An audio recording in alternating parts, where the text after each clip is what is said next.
The land acknowledgement. We acknowledge that we are on the lands of Anishinaabe Nation.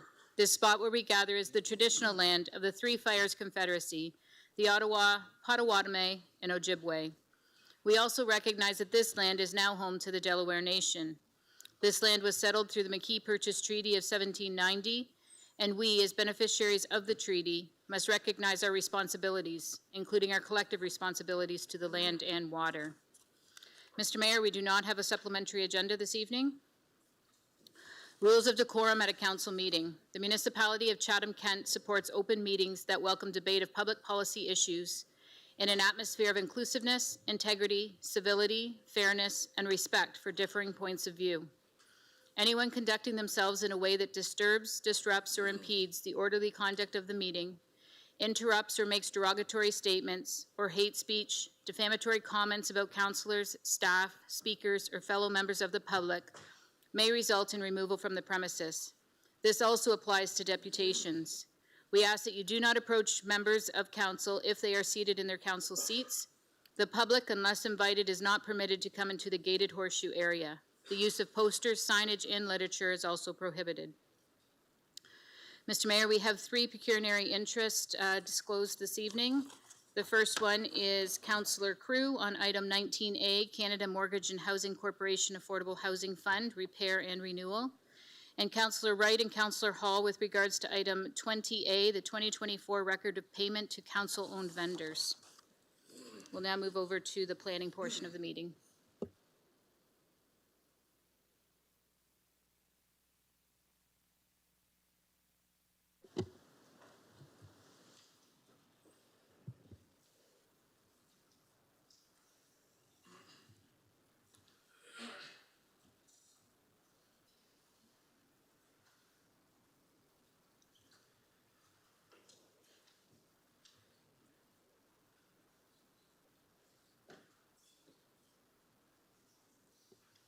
Thank you, Mayor Caniff. The process to be followed for each application would be as follows. 1, the clerk will announce each individual planning item. 2, the mayor will ask if there's anyone present other than the applicant with an interest in the application and to indicate so by raising their hand. 3, the clerk will advise if written or video submissions have been received. 4, if someone present other than the applicant indicates an interest in the item, there will be a presentation by administration. 5, individuals with an interest in the application other than the applicant will be asked to proceed to the podium, provide their name and address, and address council. 6, the applicant will be asked if they wish to proceed to the podium and address council. 7, administration will be asked if they have any comments based on any discussion that may have occurred. And 8, council will be asked what action it wishes to take with regards to each item. Notice. If any person or public body that files an appeal decision of council in respect of the proposed applications does not make oral or written submissions to the municipal clerk before the proposal is approved, they are not entitled to appeal the decision to the Ontario Land Tribunal, if otherwise eligible, unless in the opinion of the tribunal there are reasonable grounds to add the person or public body as a party to the appeal. Information on council's actions tonight will be posted on the municipal website. All persons who have made a request or have made an oral or written submission regarding a particular planning item will receive a notice of council's decision, including appeal procedures. Any other person who wishes to receive a notice of decision must submit a written request to municipal clerk. Thank you. 11A, application for consent and zoning bylaw amendment, 2316081 Ontario Inc., 11221 and 11223 Crafts Line, Community of Chatham Township, North Kent. There were no conflict of interest and no deputations were received. Is there anyone present other than the applicant and their agent with an interest in this application? If so, please indicate by raising your hand. Seeing none, can I get Councillor McGrail and Councillor Juvenville to put this on the floor, please? Yes, I'll put this forward. And seconded. Any questions? Seeing none, we'll put it to vote.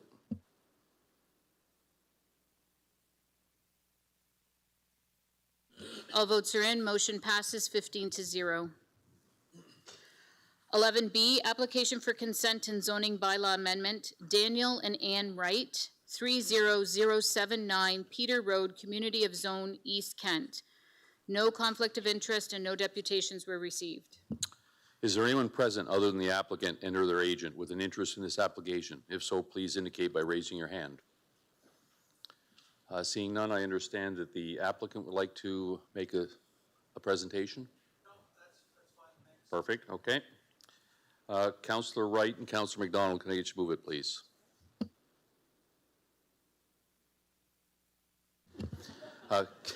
Councillor McDonald and Councillor Harrigan, can you move it, please? Yep, happy to move it. So seconded. Any questions? Seeing none, we'll put it to vote.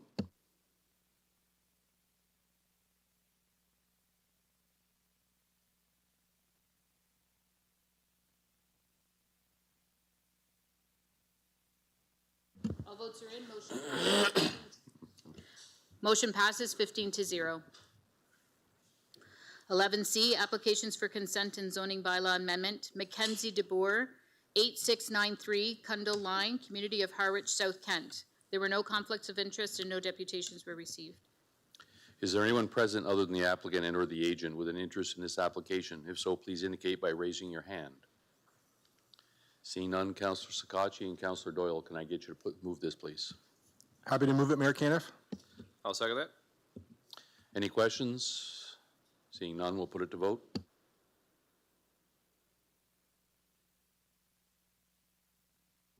All votes are in. Motion passes 15-0. 11D, application for zoning bylaw amendment. Ann Johnston, 9531 Brook Line, Community of Chatham Township, North Kent. No conflict of interest and no deputations were received. Is there anyone present other than the applicant or the agent with an interest in this application? If so, please indicate by raising your hand. Seeing none, Councillor Juvenville and Councillor McGrail, can I get you to move this, please? I will so move. And I will second. Any questions? Seeing none, we'll put it to vote.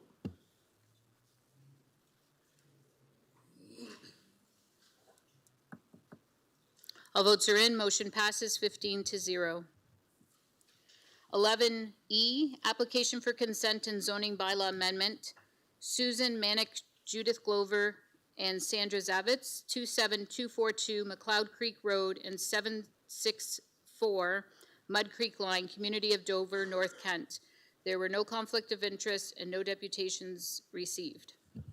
Is there anyone present other than the applicant or the agent with an interest in this application? If so, please indicate by raising your hand. Yes.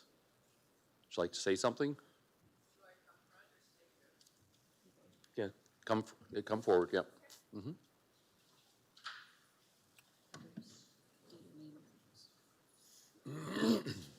You can say that.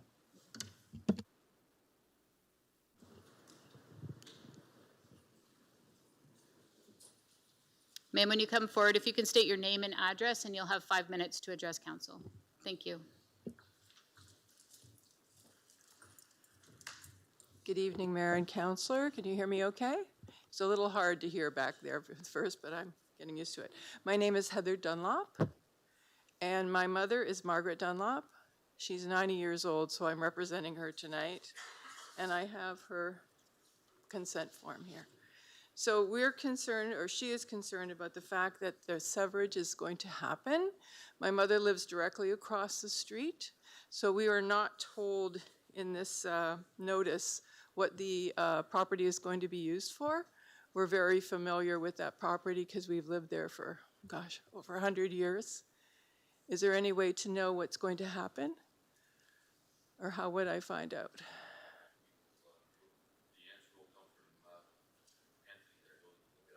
Okay, so I'm finished then? Well, you can keep talking. You've got 4 minutes and 15 seconds, so Okay. if that's the question you've got. It's a beautiful location, and we're relatives to the people across the way. I'm not sure who owns it, so whether it's the uncle or I think it's Doug Crawford.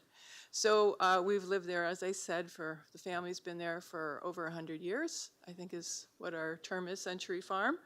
But it's a lovely location, and we're just concerned about, there's a cemetery on one of the properties, and there was a private road that went through. So it's not been used other than for their purpose. I think it was used for cattle or something beforehand. So anyway, we just want to find out what the purpose is for this property. We were not informed. Have I used up my 3 minutes to go? Okay, I'm going to leave it at that. Okay, thank you. Thank you. Anthony? Thank you, Mayor Caniff. Just to be brief, so this is an agricultural parcel.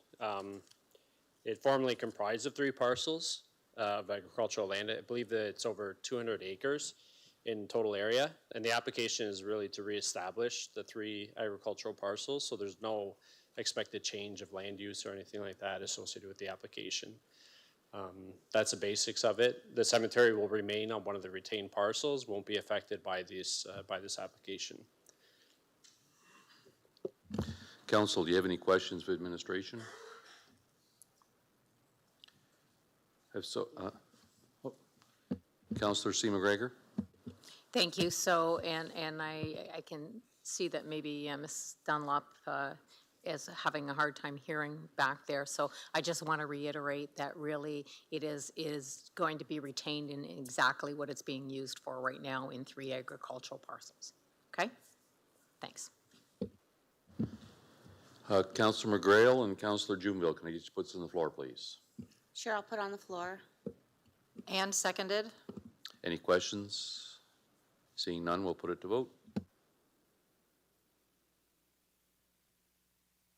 All votes are in. Motion passes 15-0.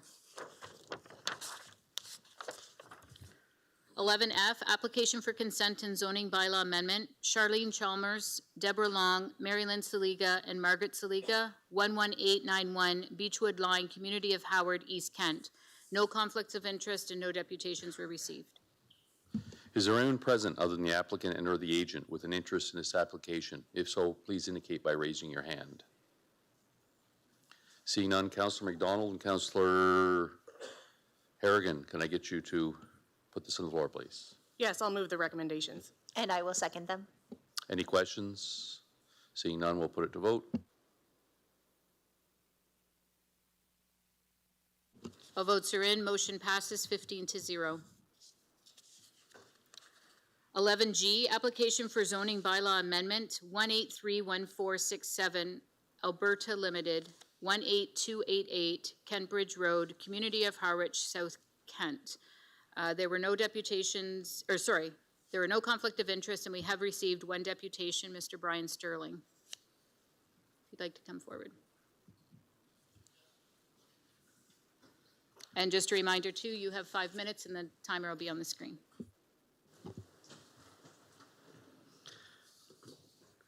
We have the farm beside and behind this property of land. The 3 concerns we have is that there is an increase in temptation to trespassing on our lands because of page 88, free times and nights.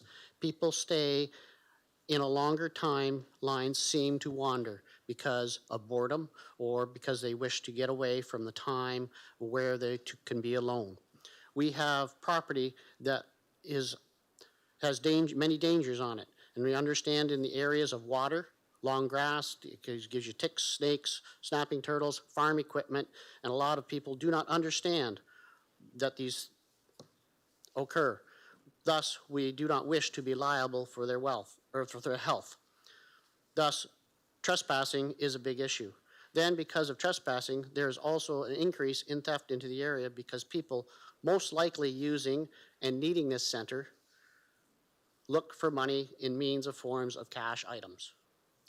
We see the application that the part zoning bylaw amendment that the last part mentions, it says, in quote here, and other uses that will provide flexibility into the future for how these lands may be utilized.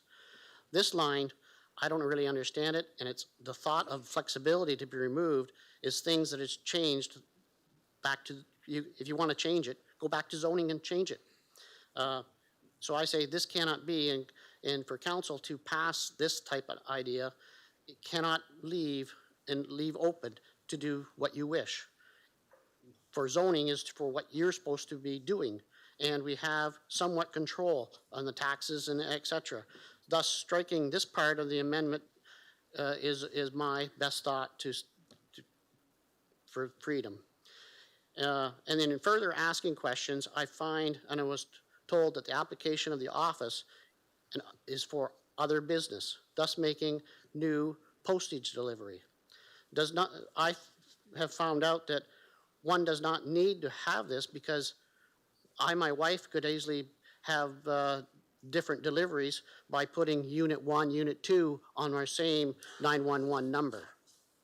Thus, adding to the office zone makes not a lot of sense to any zoning for Chatham-Kent, unless it's just an office by itself, not complications with other things. Now, on page 74, the Development Planning Services, the PPS additions include, quote, including need such mobility, housing for persons and disabilities for, such as physical.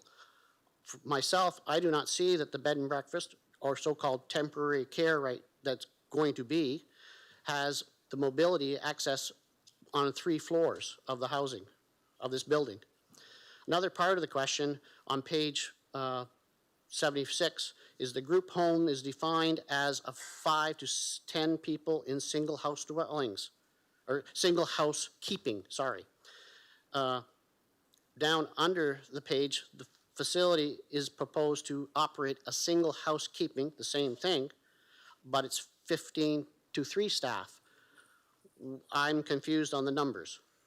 Page 78, office will provide flexibility to any future owner of the property. Let's deal with it as new owners, if the new owners take over. And if any future owners need a zone change, then come back and do the zoning. Should I or all people in Chatham-Kent do this right now, get this flexibility on our zoning? I don't think so. I would say no to this, and it needs to keep things straight and easy for zoning issues. I resonate that on page 79, the pictures of safety to all the areas and ensure environmental stability. I also question the single house dwelling need on page 87 or 89, talking about journeys recovery to consider as household residents. This brings up the question why a single house dwelling is needed, because the owners previously lived in it as a house dwelling. So thus it is still a house dwelling.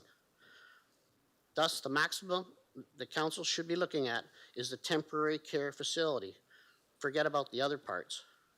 Thank you for your time and willingness to hear my thoughts. Brian Sterling. Oh, I didn't give my address. 18346 Kent Bridge Road. Is there anyone else present other than the applicant or the agent with an interest in the application? If so, please indicate by raising your hand. Would you like to speak as well? He spoke. Perfect. All right. Okay, Anthony, you can do a presentation. Thank you, Mayor Caniff. Okay, so the municipality has received an application for a zoning bylaw amendment concerning property located at 18288 Kent Bridge Road in the community of Harwich. Subject property is located just north of Bates Subdivision in Rondo Park on the west side of Kent Bridge Road. It's abutting the lands to the south is Summer Place, which is a commercial establishment for camping, RV park, and a marina. The subject property is approximately 1.8 acres in area. It currently contains 2 buildings. One is a large primary dwelling, you could say, and a building accessory to that use.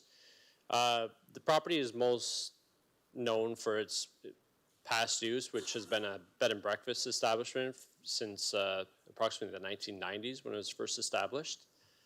The lands are currently zoned, site-specific rural highway commercial zone, which is with the exception of 42, and that exception limits permitted uses on the property to a tourist establishment.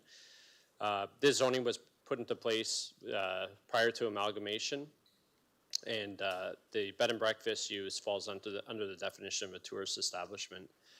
The applicants recently acquired the subject property with the intent of utilizing the existing buildings. The main building, for example, for a 14-day residential substance use disorder treatment program.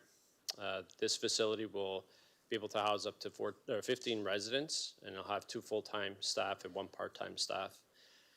This specific use is defined as a temporary care facility under the Chatham-Kent zoning bylaw. Obviously, this is not a permitted use currently under the current zone. The application is to amend the site-specific zone to include additional permitted uses, one being a temporary care facility, the bed and breakfast establishment to recognize the past use, single detached dwelling, and an office.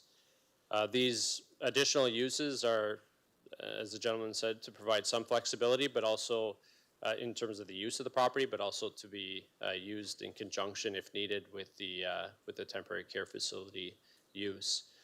The proposal has been reviewed in the context of the provincial planning statement and Chatham-Kent official plan, and is deemed to be in compliance with these planning documents, and therefore is being recommended that zoning bylaw amendment application file D14 HA 1625A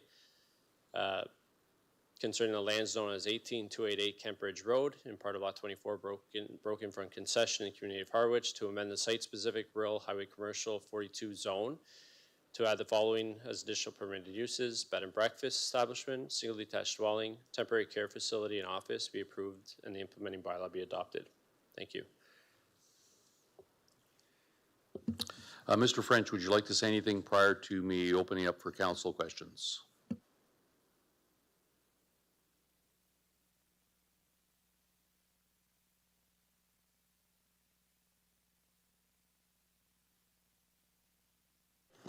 Thank you, Mr. Mayor and Council. Good to see everybody tonight.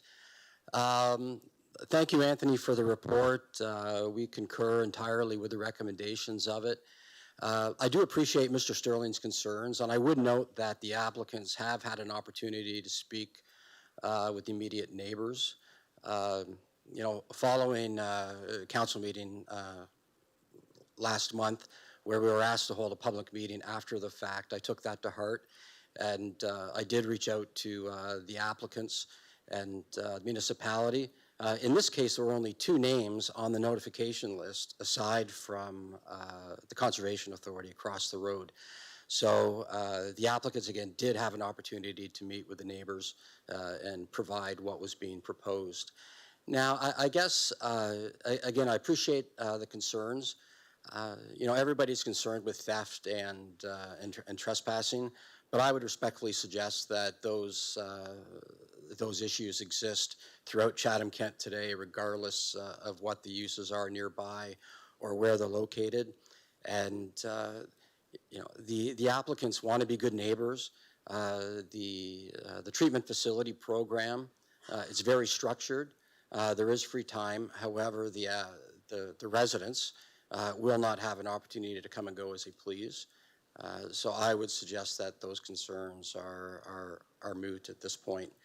Now, regarding the thought to only limit the zoning ask to what is being permitted with the temporary care facility, when in 1990, thereabouts, when this property was rezoned to permit the bed and breakfast, that was Harwich's standard procedure. If you want something, we're only going to limit it to it. But as we're finding out through the years, as properties change hands and businesses close and so forth, it's very short-sighted to limit opportunities for business owners and residents. So in speaking with Chatham-Kent and the applicants, I should say staff with Chatham-Kent, we did find a few options that would fit in well with that. One is obviously the dwelling.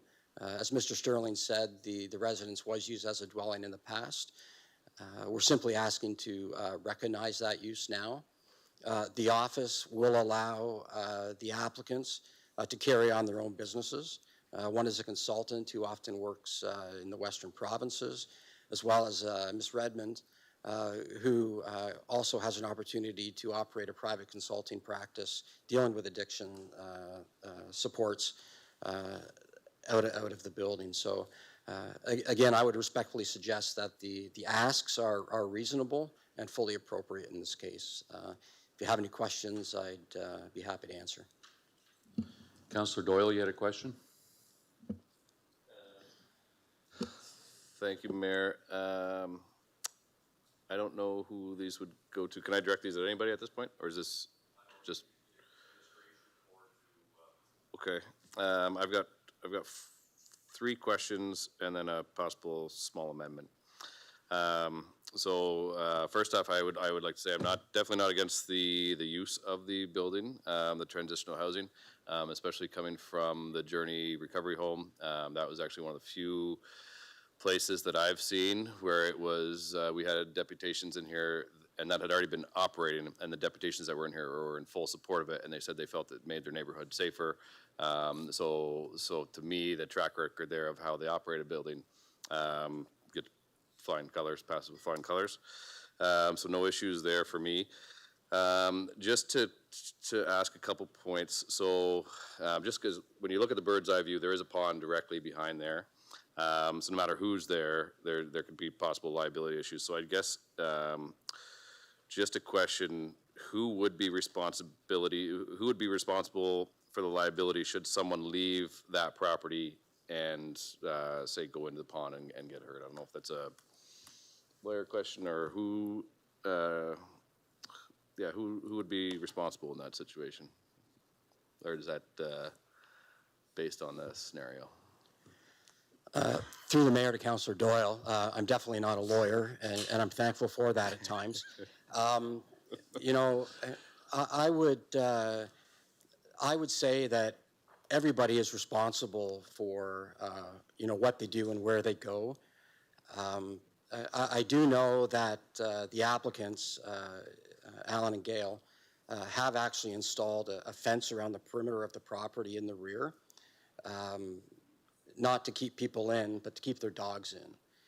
So I would suggest that that fence itself is a deterrent. You know, You say that they haven't. yeah, I'm in that area quite often, and you know, I would also say that there is as much of an opportunity for the residents and tenants of the Summer Place Marina to go for a walk and you know, go for a swim, so to speak, as there is for anybody in the area. So. But as far as who is responsible, I will leave that answer to the lawyers.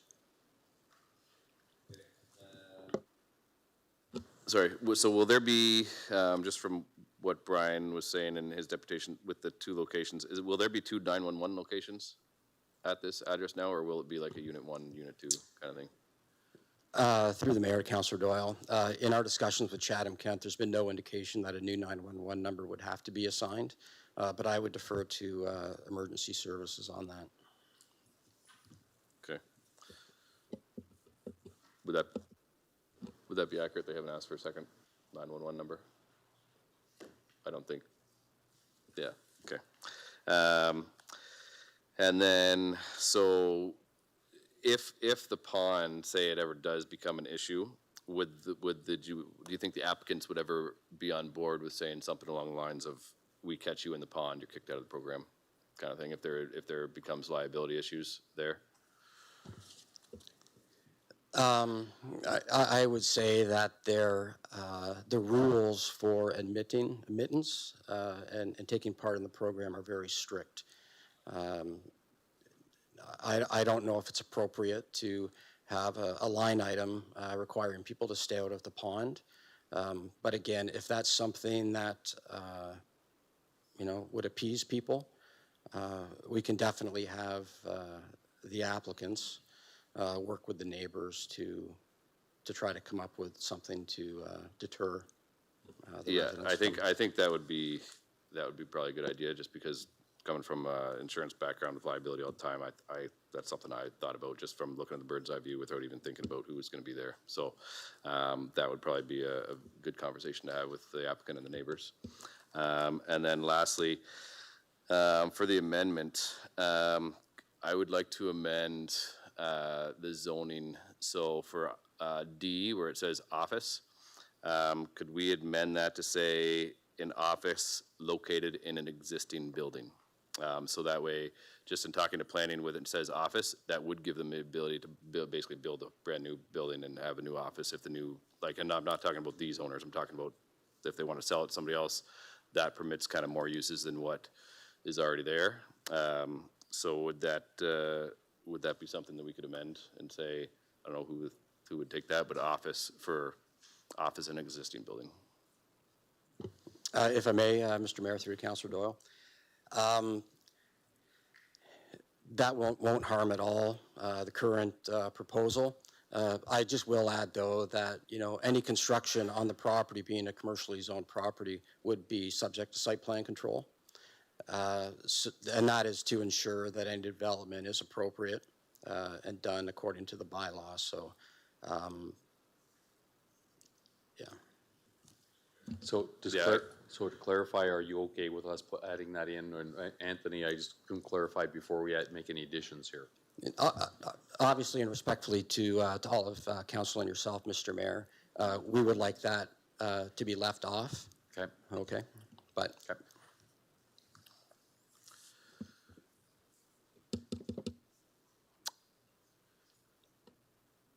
So, Councillor Doyle, if you want to do it, that you can make an Yeah, amendment. I would still like to add that in, say, just to amend it to say office located in an existing building.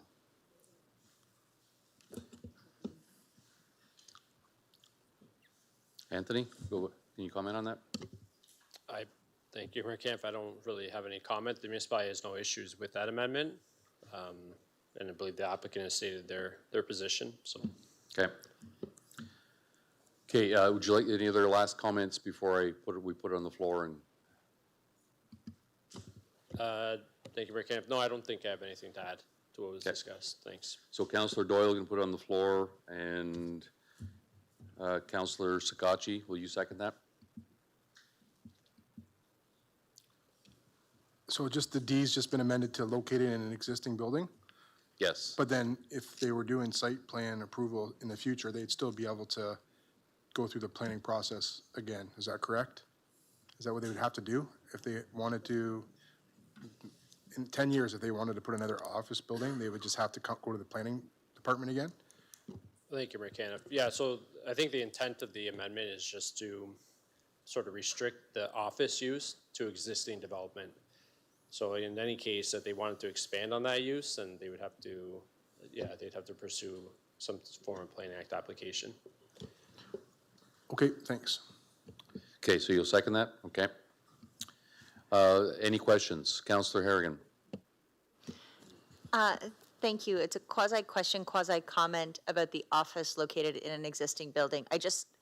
From a planning and strategy perspective, right? Like I think about how you can put a garden shed under a certain size on your property. You don't have to ask anybody to do that. And somebody could then put a desk in that garden shed and use it as an office, right? Like I just wonder, is this too restrictive given how like high level our zoning and these applications should be?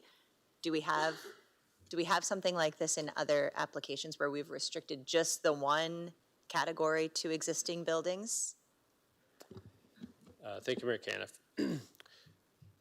I think administration, the recommendation is based on good planning, I would say. I think adding something, like the intent here is to really utilize existing development on the property for these uses.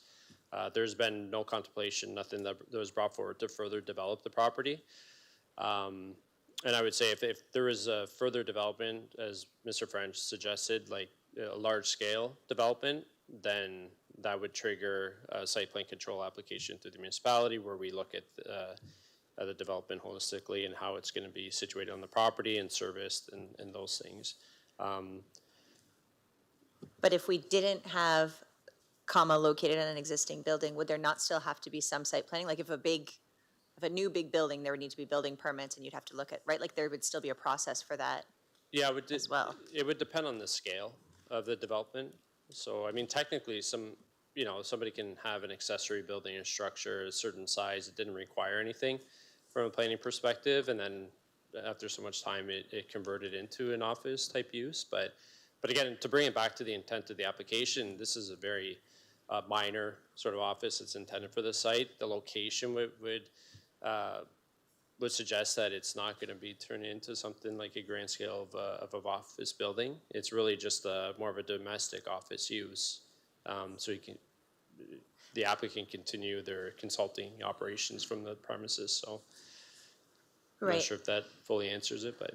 Yeah, I mean, certainly I appreciate the feedback from neighbors. I appreciate Councillor Doyle wanting to provide this specificity. My concern is, and I think it's a more broad concern, is if we are constantly like being very nitpicky about like the very specific things that we're adding to people's property, then in some ways we're taking away individuals' rights to do on their property what their property is zoned to do, right? So there's the balance there that I think we have to consider. I guess if this passes as it is there significant more work for owners or municipal staff should they like to build an office as a different unit in the future compared to if it wasn't there? Well, at minimum, there would be an application process. So similar to this, say it's a zoning bylaw amendment application process, it would go through the full, public process and application, the fee, and then it would come before council likely for a decision. So I don't know how you would weigh that in terms of impact on a property owner. But. Okay, thank you. I think I'm supportive of the application. I think I've made my point about D, but I don't know if it's worth splitting hairs over, really. Councillor Anderson, followed by Councillor Crew. Thank you, Mr. Mayor, and through you. Can we separate these? Can we vote on like A, B, C, and then do like D1 and then D11? Like, you know what I mean? Yes, we could separate it, and I guess you'd vote on it as D, just as Just vote on the office existing located in buildings existing building. first. And Yeah. if that's turned down, then it defaults to office. Sure. Okay, so we will separate that, so you'll vote on everything, and we'll have the option to go to D1. Thank you. And I just want to say to the applicant, I think that the fact that there is a treatment center that is going to provide supports to somebody up to 15 people at one time is admirable, and I think it's more of what we need in this community, and I'm very happy to pass this for you tonight. Councillor Crew? Thank you. Basically, what Councillor Anderson just said, and I'm glad we're separating it. Did I hear Mr. French say that you would not like that additional located in existing building? Did you say that? Okay, thank you. And I agree. We need more treatment facilities in our community, and putting potential barriers in place if they're going to grow and they do see they need another office. I feel like it's just a barrier that doesn't need to be there. Totally supportive of this, and I will support D1 or however we're voting on it, but not D part 2. So to clarify, we're going to look at D first. We're going to vote on D as the amendment. So we're going to vote on just 1D as it exists right now, office located in existing building. If that's turned down, then we would go to just office. Is that just, Madam Clerk, clarify? More or less, yes. We'll treat it kind of like an amendment, so we're just going to vote on the located in an existing building. If it passes, then we'll do as amended, and if it fails, we'll go to the original motion. Almost what I said. Oh, Councillor Bondi. Thanks, Mayor Kempf. This has probably been explained. I just find this a little confusing, but so these guys or the next owner, this doesn't prevent them from building a building if they get the proper permitting, et cetera. It just would not be an office. But if they want to build I don't know, like Councillor Harrigan said, a garden shed, but a large one that did require a permit, that would be okay. They just can't put the sign office on it. Is that kind of where this is? Thank you, Rick. Not to simplify and make it silly, but like. Yeah, I'm not sure if I'm fully understanding. Well, me neither. That's why I'm asking you. So, like, I'm very familiar with the property. I drive by it all the time in nice weather. So they could still build an additional building on the property. This just prevents them from building a building that would be labeled an office. Yeah, so the amendment that Right. you're voting on, yeah, so the amendment is, again, yeah, specifically to limit an office use to an existing building. But they could build another building, just not for an office. So, Right, I think the intent of the bylaw would be recognized by the chief building official that, like, the time of the bylaw was passed, that whatever building existed at that time, that the office would be restricted to those buildings only, not another building. or a newer building that's constructed after this bylaw would be passed. So can we actually enforce this and police this? Like, if they follow, you know, whatever mandates there is in the permitting process to build another building, do we even inquire what the use of the building is? Like, down to like specifics of it's gonna be an office or it's gonna be a dog kennel or, you know, I don't know. I'm just saying, is this enforceable? Like, does it? Well, I think that's a challenge here, and I think that's what Councillor Harrigan said, is it's putting a restriction on the property owner for how they can, what uses they can conduct on their site. To your point, it's not saying that the property cannot be further developed within limitations. It can. And they have to go through the appropriate process and get the permitting. Normal, right? Yeah. But enforcement would be somewhat of a challenge, but again, if it's a restriction located in an existing building, the interpretation of the chief building official would likely be a building that existed at the time of this amendment. So one of the two buildings that existed today. But there's definitely a challenge in, Like enforcing this thing? yeah, there's a bit of a challenge. Yeah, I would right, agree. right. Yeah. Okay, that's good, thanks. Okay, so we will put to vote this particular one. If it's turned down, then we will default to just D as office.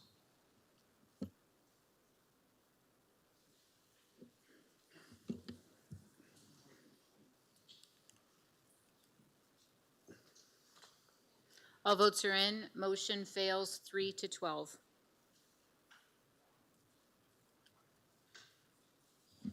Sorry, buddy, I couldn't help you. Okay, we'll default to the, and I guess that we need a mover and a seconder for this. Do we? Do we have a move? The two. Councillor Doyle and Councillor Scott, you're gonna put this on the floor to vote, please. I move that. So seconded? Okay, we'll put it to vote. Any other questions?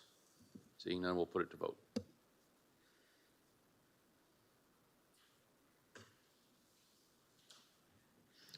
All votes are in. Motion passes 14-1.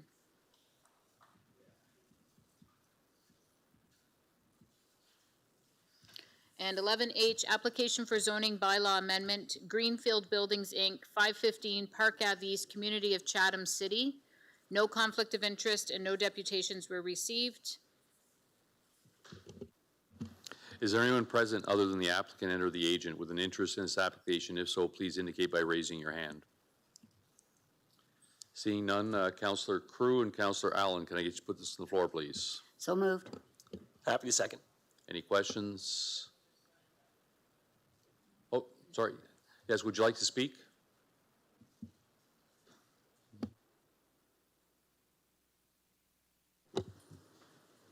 Thank you, Mr. Retz. When you come, can you just say your name and address? Mr. Mayor, members of council, my name's Henry Rex, and I own the property at 392 Park Avenue East, which is immediately south of this property, slightly to the west. I'd like you to know that I'm in favor of this development. I'd like to see you approve the rezoning, but I am concerned about some of the development standards that will apply, et cetera, and I understand that's going to be dealt with at a site plan meeting. So I'd like to go on record as being in favor of this development. Thank you. Thank you.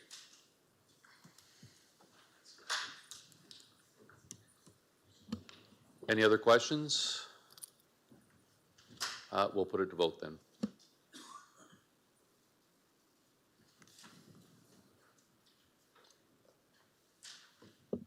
All votes are in. Motion passes 15-0. We'll go on to presentation. Mr. Mayor, this evening we have a presentation by Hydro One, and it's an update on the transmission projects. We have both members from Hydro One on the call virtually, and so I will hand it over to them now.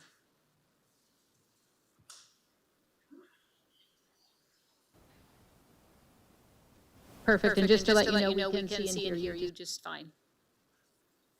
See my screen? Yes, we can. Beautiful. All right. Good evening, and thank you for the opportunity to speak to council today. My name is Malika Kara, and I'm the Manager of Community Relations at Hydro One. And I'm joined this evening by Nandu Gopalakrishnan from our project delivery team. Earlier this month, Hydro One announced the preferred route for the proposed Longwood to Lakeshore transmission line project. Tonight, we'd like to tell you a bit more about how we arrived at that decision, and I will talk about the need for the project, the criteria we use to evaluate the route options, the preferred route and its benefits, how we're working with affected landowners, and what comes next on the project, and the class environmental assessment process. After a short presentation, Nandu and I will both be happy to answer any questions you may have. As you well know, communities across Southwest Ontario are growing. According to the Independent Electricity System Operator, demand across our province is expected to increase by 75% in the next 25 years. In the Southwest alone, the Independent Electricity System Operator anticipates demand to quadruple by 2035. To meet this need, Hydro One will continue to invest in the transmission system. In Southwest Ontario, we are working on a network of electricity infrastructure projects that will provide many regional benefits, including improved resiliency and reliability, economic growth and investments, and support for local industry and the thriving agricultural sector here at home in Ontario. We're making steady progress to plan and build this network. The Chatham to Lakeshore project went into service earlier this year. The St. Clair project goes into construction very soon. And that brings us to the latest project update and the focus of our presentation today. The proposed Longwood to Lakeshore transmission line project includes 2 new single-circuit 500 kilovolt transmission lines, lines 3 and 4 here on this map, extending approximately 118 kilometers from Longwood Transformer Station, located in Strathroy-Caradoc, to Lakeshore TS in Lakeshore. In February 2024, we commenced a class environmental assessment for the project. Sorry to interrupt. Excuse me. Your presentation isn't advancing. On our screen anyways. Is this any better? We now see the white and green slide, yes. We're still not able to see the presentation mode, so. Okay, so I'll just leave this up. That's fine. Can you see this? Yeah. I'll make it a little bit bigger. Sorry about that. Okay, thank you. So just start again for this one. In February 2024, we commenced a class environmental assessment for the project. Through the Class EA, Hydro One undertakes consultation and engagement with Indigenous communities, government officials and agencies, and interested persons and organizations. Consideration and evaluation of alternatives, including alternative routes for proposed projects, an assessment of the existing environment and ways to mitigate potential effects before decisions are made about proceeding with a proposed project. After completing this process, Hydro One will submit an environmental study report to the Ministry of Environment, Conservation and Parks. That report will be released in draft form for public review and comment later this year. Did that advance? Yes. Excellent. Our evaluation of the routes carefully weighed route alternatives based on how they performed in 4 categories: the natural environment, the socioeconomic environment, Indigenous culture, values, and land use, and technical feasibility and cost considerations. The preferred route best balances the 4 evaluation categories. The evaluation led us to Route 3B as the preferred route because it maximizes the use of existing transmission corridors, including approximately 25 kilometers of idle transmission corridor. It has the shortest line length, which will result in lower material costs and land impacted. It minimizes the impact on residential properties. And Route 3B involves the least potential disruption to species at risk and their habitats, smallest amount of vegetation removal, and lowest impact to surface water resources. Route 3B has more overall advantages to the other route alternatives, and it is for that reason that we have selected it as our preferred route. Finding a location for transmission infrastructure is never an easy process, and we're grateful to all the members of the community, including farmers and property owners, who've been sharing feedback and questions with us over the last 15 months. We'll continue to work with all landowners along the preferred route to collect information specific to properties and seek voluntary property agreements. We give property owners choice in how they want to convey property rights to us and use independent valuation to make offers that are fair. It's important to note that although we will acquire the rights to a right-of-way for each line, which restrict any buildings for safety reasons, most farming activities can continue under these lines. Property owners will be reimbursed for project-related matters such as out-of-production cropland during and after construction, and will take measures to minimize erosion and dust and restore temporary access roads and work areas after construction. The timeline here shows the next steps towards construction of Line 1 in 2027 and the target in service date of 2030. We want to continue receiving feedback and will host 4 in-person open houses between June 4th to 12th in Chatham, Tilbury, Thamesville, and Glencoe. Following our open houses, our next milestone is to release the draft environmental study report for public review and comment this fall. With the preferred route selected, the detailed design phase for the proposed project can begin. We'll continue working with local residents, affected property owners, Indigenous communities, municipalities, and interest groups as we plan the project. Thank you for your time. And now Nandu and I are happy to take your questions. Is there any questions? You've done an absolute fabulous job of presenting it because there is no questions. So you've answered all the questions. Thanks for the presentation. Thank you.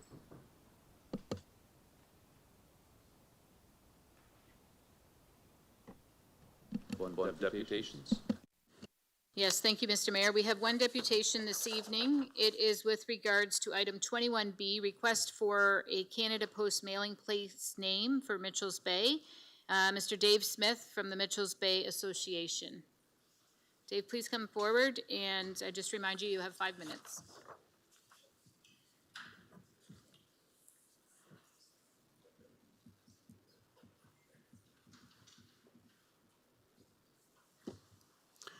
Good evening, Mayor Caniff and Chatham-Kent councilors. My name is Dave Smith. I'm a member of the Mitchell's Bay Area Association. And our mission statement is as follows: dedicated to enhancing the lifestyle and residents and visitors of Mitchell's Bay area and to protect and promote the area's natural environment. In the fall of 2024,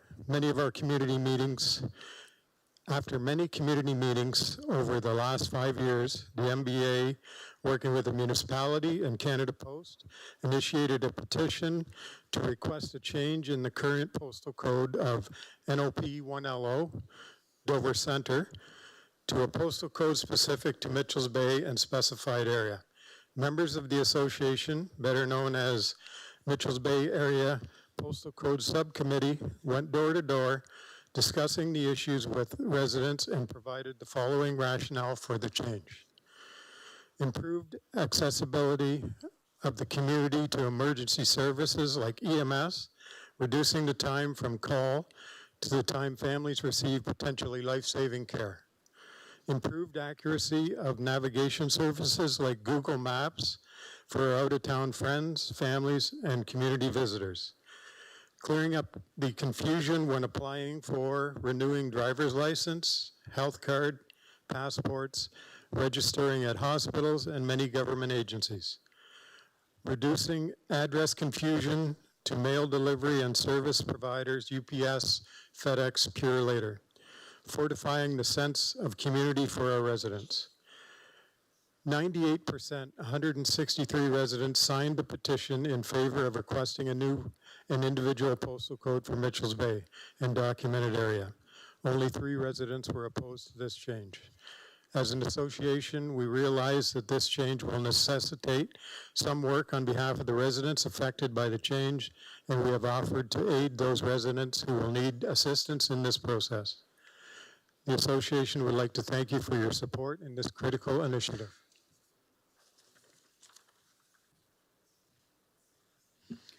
Thank you.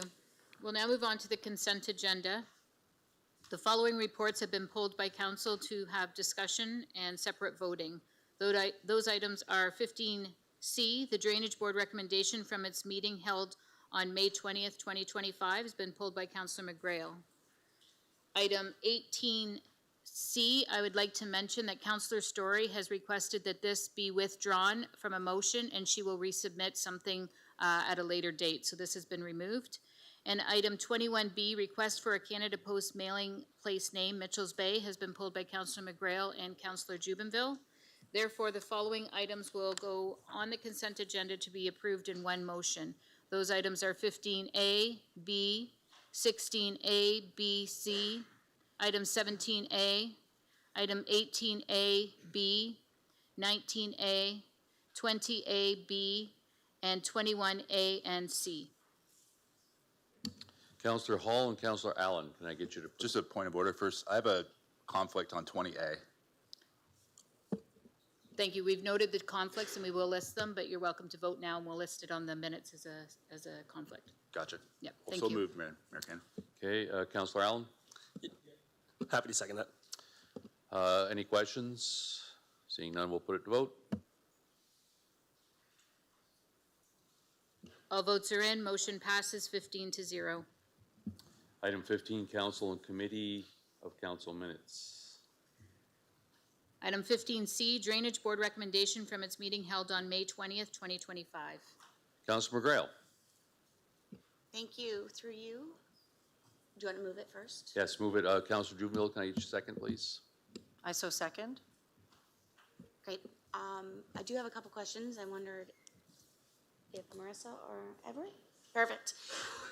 So in particular, the one I'm drawing out is number 3, the Arkwood Road drains.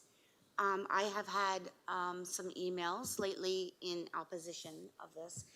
So I just want to understand at what point have we adopted, like what pieces have been adopted through the board? Thank you, Mr. Mayor, through the councillor. The item that the councillor is referring to is the Arkwood Road drains. And what's before you tonight is that engineer's report dated April 2nd be adopted as presented and council give first and second reading of the bylaw. I'll remind council that the Drainage Board deals with things underneath the Drainage Act and the very specific processes, and I'm going to outline that a little bit tonight. Those processes deal with approvals as well as appeals. So this particular drain was initiated by the municipality for that roadway due to issues related to road drainage. I'm pretty sure you've all heard me talk about why some of our gravel roads have potholes and washboarding, and primarily it's driven by drainage issues. So this was initiated by the road authority, being the municipality, to deal with the drainage along Arkwood Road. It's in Chatham Township, the area north of Longwoods, basically to south of where Gregory is in that area. Right now, the roadway is currently draining through an old award drain, which is in a state of disrepair, and it's not a formal drain or outlet. So the report itself has proceeded through the first meeting, which is the meeting to consider at the May 20th Drainage Board. That primarily deals with technical matters of the report itself and scope. And that's why you see here tonight the recommendations being for the first and second meeting. At that meeting, there were several residents that were there, and they did identify some concerns. The engineer that's on record did speak with them to those concerns and spoke to why the design and recommendations were how they were developed. And at that point, the board approved it to proceed. So where it goes from here through the Drainage Board, there will be a second quarter revision meeting on June the 28th. And that's where we talk about costs. I think actually that's a lot of the crux of the issue here is about who's going to be paying for this, because it is a drain that's primarily draining the municipal road.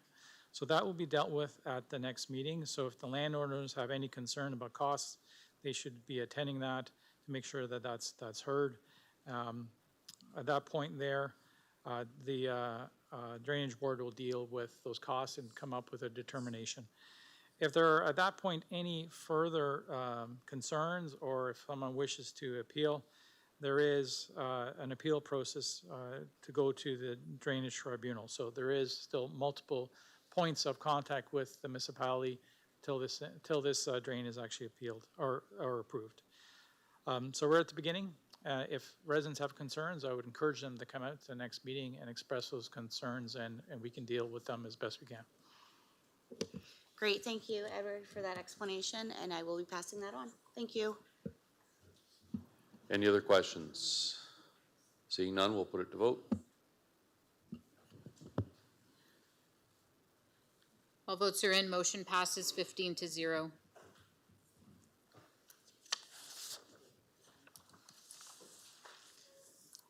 Item 18, Infrastructure and Engineering Services. Just a reminder that Councillor Story has withdrawn her notice of motion and will bring something back at a later date. Okay, we'll move on to item 21, Development Services. 21B, request for Canada Post mailing place name, Mitchell's Bay. Councillor McGrail and Councillor Jubenville, can I get you to put on the floor, please? I will move it forward. And seconded? Okay, so I'll go to Councillor McGrail and Councillor Jubenville. Great, thank you. I just want to take a moment to say, as a resident of Mitchell's Bay, this is very much something that we need to move forward with. Should have done that a while back, but here we are today. So let's continue to move forward with this. I do have one question for Ryan, just so we all understand next steps and what we can expect. So, you know, if the resolution goes through tonight, what are the next steps and timing, and what can we expect going forward, please, and thank you. Yep, thank you, Mr. Mayor.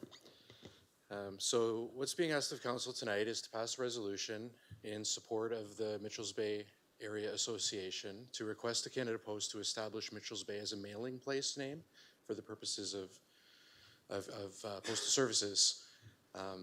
After tonight, Chatham-Kent administration will forward this request to Canada Post. It will also forward a copy of council's resolution to all property owners within the area that will be affected of the change. We did reach out to Canada Post to understand a little bit more about timing on when this might occur. I can't offer anything further than what is in the report, actually, even today, that this will be prioritized through the course of regular Canada Post business, and Canada Post will provide a minimum of 30 days notice to those affected and to the municipality. Thank you. Great, thank you. So, of course, I think this is a great thing, and I have what we've already said. We'll move that resolution, and that's what I have. Thank you. Councillor Jubenville. Thank you, Mayor. I'll echo Councillor McGrail, and I appreciate the deputation from the Mitchell's Bay Area Association.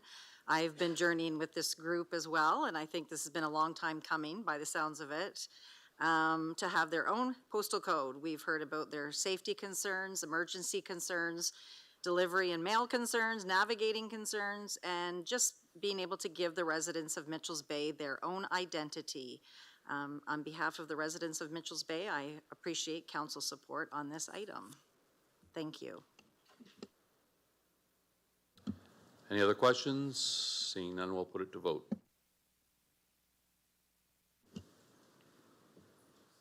All votes are in. Motion passes 15-0.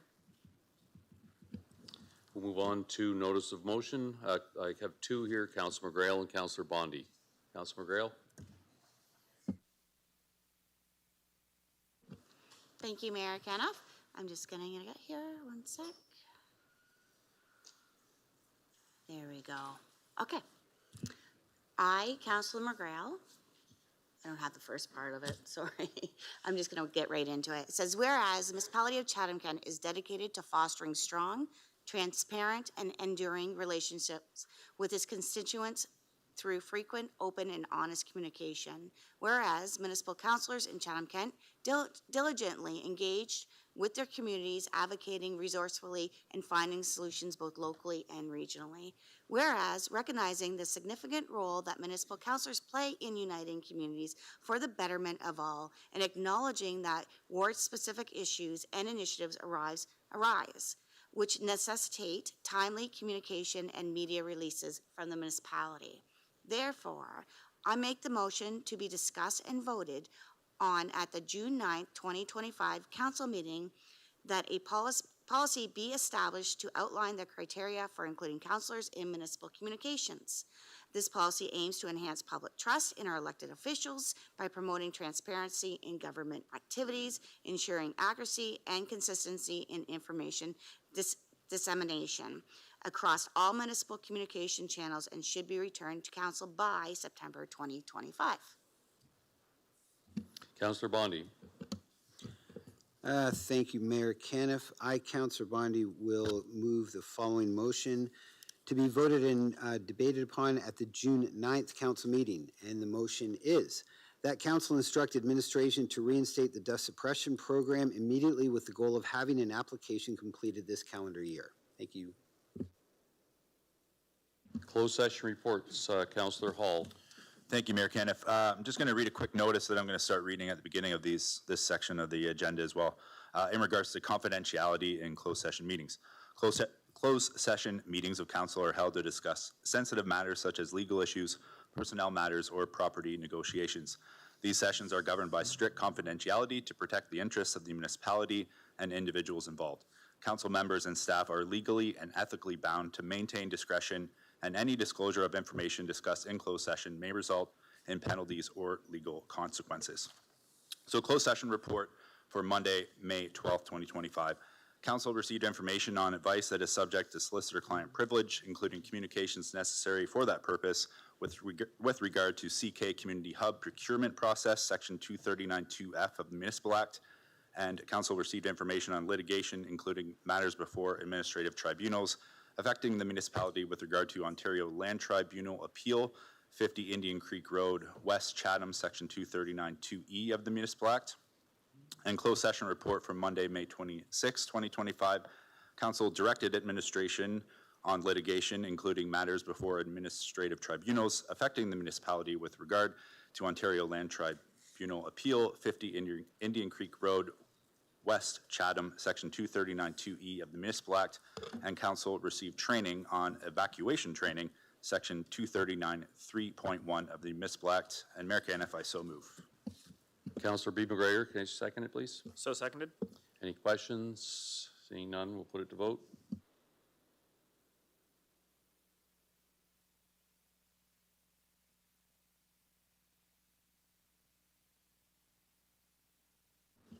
Councillor Crew? You vote? Okay. Thank you. All votes are in. Motion passes 15-0. Communication items. Councillor Juneville, you wanted to pull item 1C. Yes, thank you, Mayor. I would like to thank Mayor Caniff for his letter addressed to many government officials to defend Dresden in opposition of the proposed Dresden landfill. I would also like to thank Mayor Caniff for attending Queen's Park last week to speak at the standing committee sessions. And I have one question regarding that letter. I noticed the Honorable Stephen Lecce's name was not on that, and his ministry actually tabled that motion, or that bill, so I'm wondering if we could send the letter to him as well. We certainly can, yes. Okay, thank you. To add, I want to add to that statement. Certainly, Councillor McGrail did come down with me in there. We both applied and got our names put to speak, and we were both going to speak, and then they told us that only one person could speak. And I know that Councillor McGrail was raring to go, and she wanted to go as well. I know she did a lot of work behind the scenes. We were there talking to MPPs and talking various things. So I really want to make sure that she gets recognized here as well on this, that she managed to get through the 4 hours of traffic that we went through to get to Toronto and the 4 hours coming back as well. So the combination was very much a team effort when we were in Toronto on that one. Just want to add that. So second on the communications, can I get Councillor Doyle? So just to move the communications, Councillor Jubenville and then Councillor Doyle. All the community, yeah. I so move. I will second that. Anyone opposed? Motion carries. Non-agenda business, I've got Councillor Jubenville and Councillor C. McGregor. Thank you, Mayor Caniff. Walpole Island's chief and band council have been very busy and visible in offering Chatham-Kent their support regarding Bill 5 and the proposed Dresden landfill. Chief Leela Thomas and members of her band council have attended Queen's Park to speak twice. They've made a great social media video and they've sent letters to different government officials. I would like to offer the chief and her band council a letter of thanks for their help and assistance in this battle that we have before us.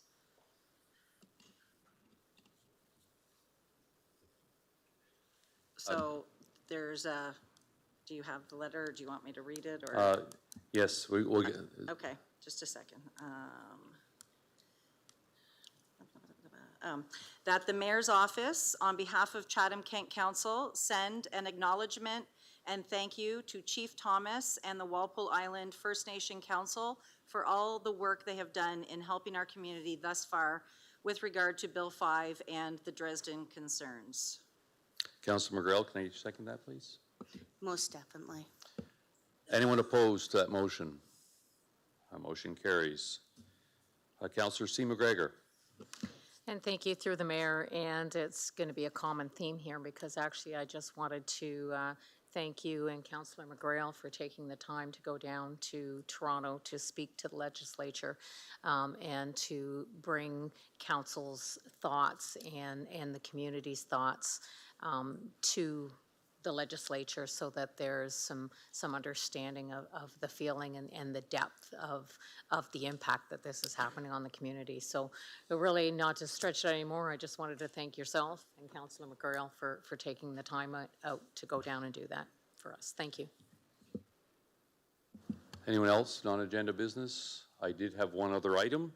I just want to talk a little bit about Paramedic Week. Oh, Councillor Anderson. Thank you, and I just wanted to let everybody know that we have the grand opening of Wheatley event on June the 7th. Everybody in town is really, really looking forward to it, and I know that the municipality as a whole is looking forward to it as well. So there'll be lots of fun things happening in the town of Wheatley as we see that bright light and we start to see the unveiling of what the urban planner has done for us and what we can look forward to rebuilding in our little village. So June 7th starts at 11:30 till 6. Lots of entertainment, vendors, food trucks, music. So please come and join us in this celebration. Okay, tonight I'm honored to take a few moments to recognize the incredible men and women who serve our community as paramedics. We have a couple sitting over here. You want to wave? Last week was Paramedic Services Week, which is a time to reflect on the vital, often life-saving work our paramedics do, not just in emergencies, but every single day in our community. Paramedics are on the front lines of our healthcare system. They respond quickly, make split-second decisions, and provide critical care when seconds truly matter. Here in Chatham-Kent, our paramedics serve an incredibly diverse region from urban centers to remote rural areas, and they do so with excellence and dedication. Their work is both physically and emotionally demanding. It requires strength, resilience, and a deep commitment to the well-being of others. Our paramedics are part of a broader team that keeps our community safe, working alongside firefighters, police officers, and healthcare professionals. On behalf of Chatham-Kent Council and the residents of Chatham-Kent, thank you. You are everyday heroes, and your impact goes far beyond what any single week of recognition can express. So thank you.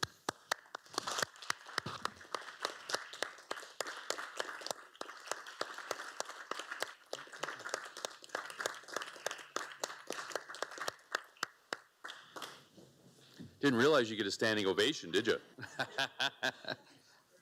Oh, Councillor Hall. Thank you very much. Just another quick note as well.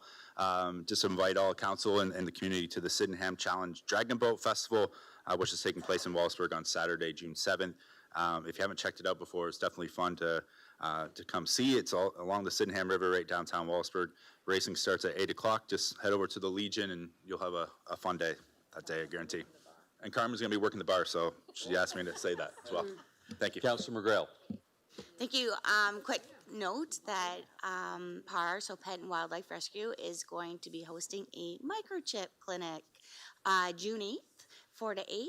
You go on to par.org to register to get the microchip, $20. Best way to get our friends home. Thank you. We will go on to first and second reading. Councilor Anderson and Councilor Scotchy. Thanks, Mayor Kanev. I just wanted to make one quick point. I didn't want to miss an opportunity to thank all the volunteers and the organizers for several events that happened in Chatham this weekend. Retrofest was a huge success despite the weather. There was thousands of people throughout the downtown core as well as in the park. And also the Alzheimer's Association had a very good turnout in Kingston Park as well. And just wanted to thank all the organizers because without them, these type of events don't happen. Thank you. Yeah, at the Alzheimer's, there's over 200 people there. It was, and real energy. And then Retrofest was, I think, I've never seen so many people down there. So it's awesome. All right, first and second reading. Councilor Anderson, Councilor Finn, can I get you moving, please? I am happy to move. Happy to second. Anyone opposed? Motion carried. Third and final reading. Councilor C. McGregor and Councilor Crew.